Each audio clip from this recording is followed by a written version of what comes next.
The Book of Jonah. Jonah, chapter 1.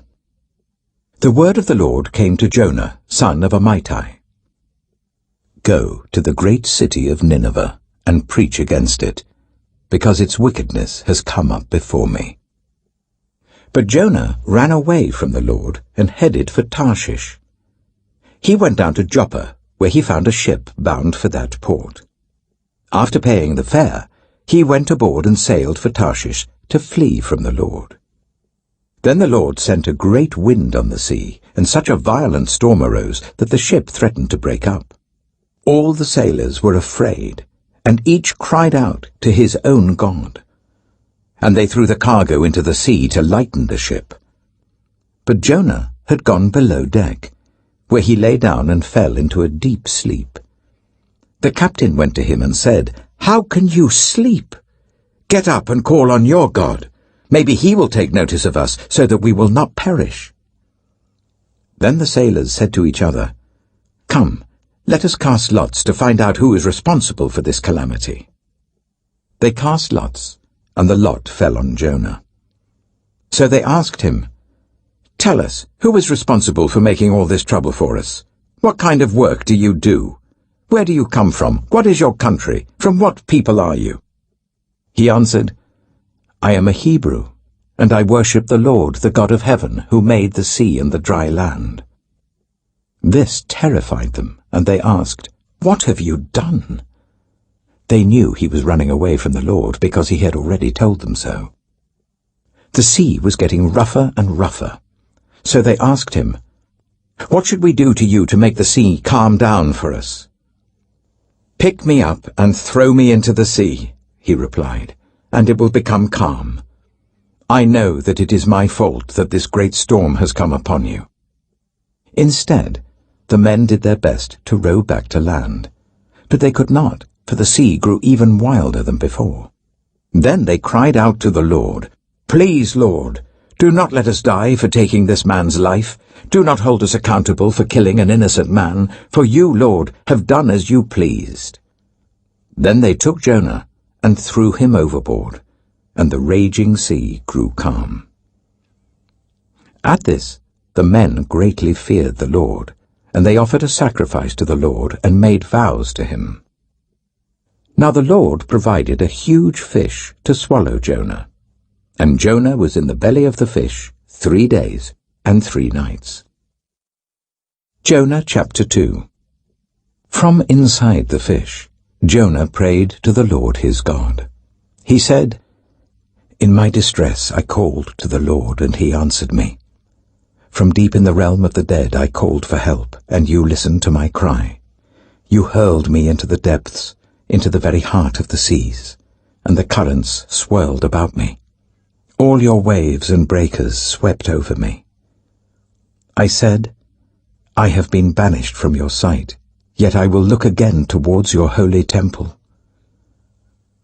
The engulfing waters threatened me, the deep surrounded me. Seaweed was wrapped around my head. To the roots of the mountains I sank down. The earth beneath barred me in forever. But you, Lord my God, brought my life up from the pit. When my life was ebbing away, I remembered you, Lord, and my prayer rose to you, to your holy temple. Those who cling to worthless idols turn away from God's love for them. But I, with shouts of grateful praise, will sacrifice to you. What I have vowed, I will make good. I will say, salvation comes from the Lord.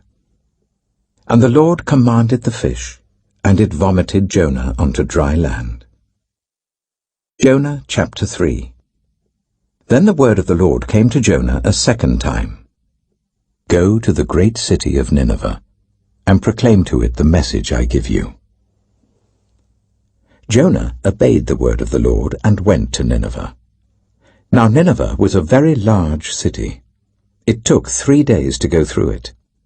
Jonah began by going a day's journey into the city, proclaiming, 40 more days and Nineveh will be overthrown. The Ninevites believed God. A fast was proclaimed, and all of them, from the greatest to the least, put on sackcloth. When Jonah's warning reached the king of Nineveh, he rose from his throne, took off his royal robes, covered himself with sackcloth, and sat down in the dust. This is the proclamation he issued in Nineveh. By the decree of the king and his nobles, do not let people or animals, herds or flocks taste anything.